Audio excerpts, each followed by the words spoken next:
Derechos al Oído, un podcast de la Procuraduría General de la Nación y el Instituto de Estudios del Ministerio Público, donde podrás conocer qué está haciendo el Ministerio Público por tus derechos.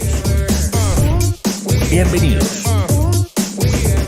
Les damos una bienvenida a un nuevo capítulo de este podcast Derechos al Oído de la Procuraduría General de la Nación y del Instituto de Estudios del Ministerio Público. El día de hoy nos acompaña la profesora Sandra Avellaneda Avendaño, con quien tendremos una charla muy agradable sobre un tema coyuntural y de mucho interés para todos, el tema de contratación estatal en sus distintas etapas, fases y sus responsabilidades, elementos que ustedes como supervisores, como estructuradores, como operadores del sistema de compras y contratación pública deben tener. Hola José, ¿cómo estás? Hola a todos los gestores públicos que nos siguen. Maravilloso que ocupen unos minutos para escuchar esta información fundamental para nuestro país y para su quehacer.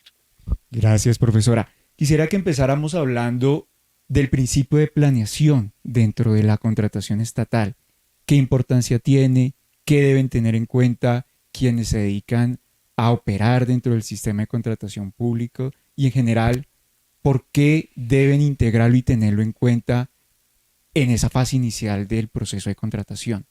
Bueno, José, decirles a todos que el principio de planeación es la médula espinal de el éxito o el fracaso de la contratación, de la compra pública, de esa compra pública estratégica a la que debemos migrar.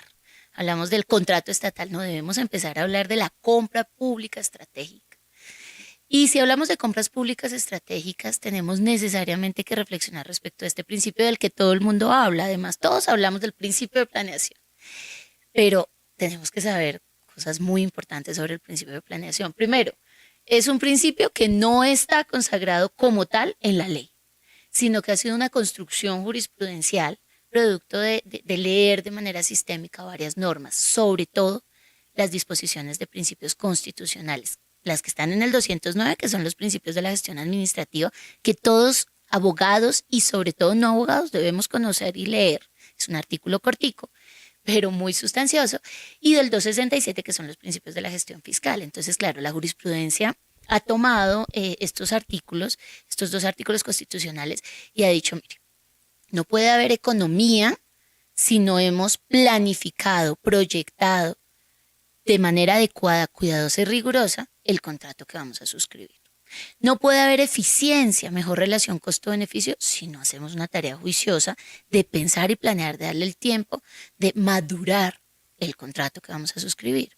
Entonces, podemos decir que del principio de planeación depende el éxito o el fracaso del contrato, del proyecto mismo y de lo más importante, lo que está detrás de la compra pública, que es la atención de las necesidades de los colombianos. Entonces, esa es la importancia del principio de planeación.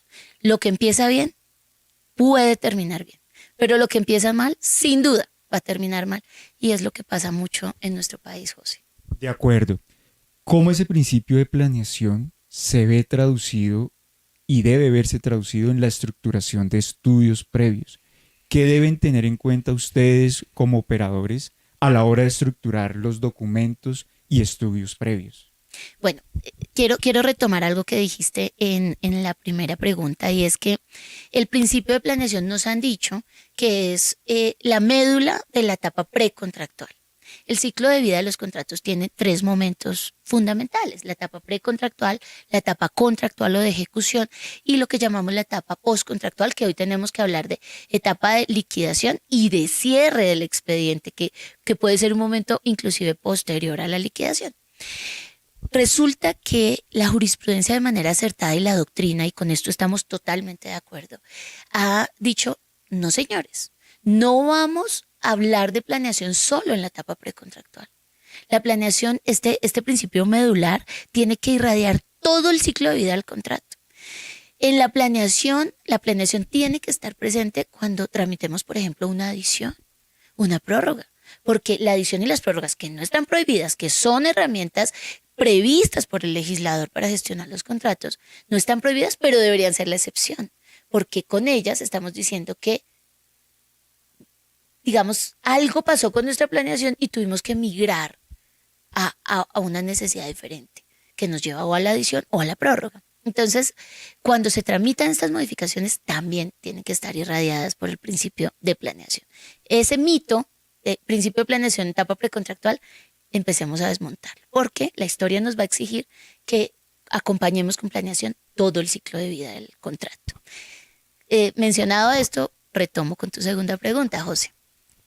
¿Qué debemos tener en cuenta? ¿Cómo se concreta ya en la vida real, en el quehacer, en el día a día, el principio de planeación? Pues en los estudios previos. Resulta que los estudios previos son esos documentos que para los procesos selectivos son la base de los pliegos, del proyecto de pliegos. Y para los procesos, para los contratos de contratación directa, pues son la base del contrato mismo.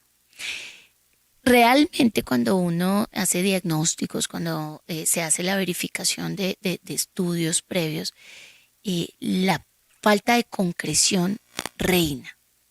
Y entonces, ¿en dónde debemos ser supremamente concretos? 5 aspectos estructurales de los estudios previos que si les prestamos especial atención podemos prevenir un mundo enorme de riesgos y podemos acercarnos al fin último, que es el éxito del contrato. Primero, la expresión de la necesidad. Yo tengo que reflejar en la justificación del contrato por qué necesito ese contrato. Estoy gestionando recursos públicos y según los principios constitucionales yo no debería comprometer un solo peso público que no esté debidamente justificado. ¿Y cómo son esas justificaciones, José? Deben estar atadas a los instrumentos de planificación estratégica de la entidad. Es decir, yo no debería tener un contrato en cuyo estudio previo yo no esté diciendo a qué objetivo estratégico le apunta. Yo tengo que atarlo con los objetivos estratégicos, con el plan estratégico. Si es un municipio, con el plan municipal de desarrollo. Si es un departamento, con el plan departamental de desarrollo. Si estamos en el orden nacional, con el plan nacional de desarrollo, con sus metas. Necesariamente todo contrato tiene que tener la armonía con estos instrumentos superiores de planeación y, por supuesto, con el plan anual de adquisiciones. Tenemos que tener todos esos instrumentos de planificación articulados y eso se debe reflejado en la necesidad. Segundo, el objeto. El objeto es el único elemento de la esencia de un contrato, es decir, es el único elemento que no se puede modificar. Entonces, ojo con objetos cerrados, con objetos que nos dan, por ejemplo, o especificaciones, o tipos de material, o inclusive cantidades. Cuidado con esos objetos cerrados. El alcance debe ser claro para que sea exigible. Fundamental, el costo del contrato. Debemos apuntarle a evitar sobrecostos porque, José, es el top número 1 de fallos con responsabilidad fiscal y de fallos penales, de delitos contra la administración pública, contratos sin lleno de requisitos legales, sobrecostos. Tercero y cuarto y muy importante, la matriz de riesgos que vamos a hablar en otro episodio al respecto. Que es encantador. Así es. Y para finalizar, y fundamentalísimo, las garantías, que es un acto de debida diligencia. Es el blindaje de la institucionalidad, es una garantía, es un amparo para gestionar los riesgos. Profesora, es adecuado decir que el objeto, y retomo un poco el objeto porque como lo mencionas y haces hincapié, es el elemento fundamental y único del contrato que no se puede tocar. Un objeto debe ser claro, expreso y exigible, lo que tú mencionabas, pero tiene que ser amplio sin ser ambiguo. ¿Es correcto esa afirmación o de pronto al ser tan amplio no debería ser, tiene que ser un poco más concreto? José, en todos los escenarios de la vida debemos buscar el equilibrio. Es igualmente problemático un objeto ambiguo que no me permite exigibilidad, como un objeto muy cerrado que en caso de que algo se modifique en el área del contrato, me deje sin la posibilidad de modificar, porque yo puedo modificar todo el resto del articulado, pero la cláusula de objeto no la puedo modificar. Entonces, el equilibrio. El mensaje es, ojo, busquemos el equilibrio. Perfecto. Profesora, avanzando ya, pasando de la estructuración de estudios previos, ¿qué recomendaciones impartiría usted y qué elementos esenciales que eviten llegar a, de pronto, consecuencias disciplinarias, fiscales y penales deben tener en cuenta aquellos que se dediquen hacer el seguimiento, a liderar el desarrollo de la fase de selección de contratistas. Entendida esta como desde el momento en que se publica proyecto de pliego de condiciones, en los casos en los que haya, hasta el momento en que se celebra el contrato. Bueno, entonces acá 2 consejos fundamentales. El primero, hay un documento, siempre hablamos de estudio de mercado, José, pero realmente hay un documento que es nuestro blindaje. Es el análisis del sector y estudio de mercado. La invitación es a que no solo reflejemos en el estudio previo un poco de datos, sino que los analicemos, porque del análisis del sector me van a salir los criterios de selección para garantizar la selección objetiva, para mitigar riesgos de direccionamiento de contratos, que es dentro del ámbito de lo penal una de las principales causales de delitos relacionados con la gestión contractual, todo lo que tiene que ver con direccionamiento, con pliego sastre y desastre. Y todo lo que me da el análisis del sector me genera el blindaje también para el segundo consejo. Ojo con los sobrecostos. Recordemos que estamos administrando recursos públicos y en lo público lo que no está escrito no existe. Entonces, para garantizar que estamos contratando y pagando lo que ese bien o servicio vale en el mercado, es decir, que no estamos contratando con sobrecostos, debemos hacer un estudio de mercado muy bien documentado, muy bien soportado en datos y que me lleven a mostrar que realmente a eso compran y venden los actores del mercado. De acuerdo. Profesora, ¿y qué consecuencias disciplinarias, fiscales, penales pueden llegar a generar durante esta fase la no observancia de estos consejos o elementos que nos acaba de mencionar?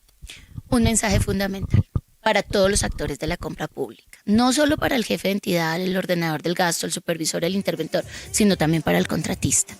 Todos nosotros, de acuerdo con el artículo 20 del Código Penal y el 56 de la Ley 80, somos servidores públicos a la luz de estos artículos.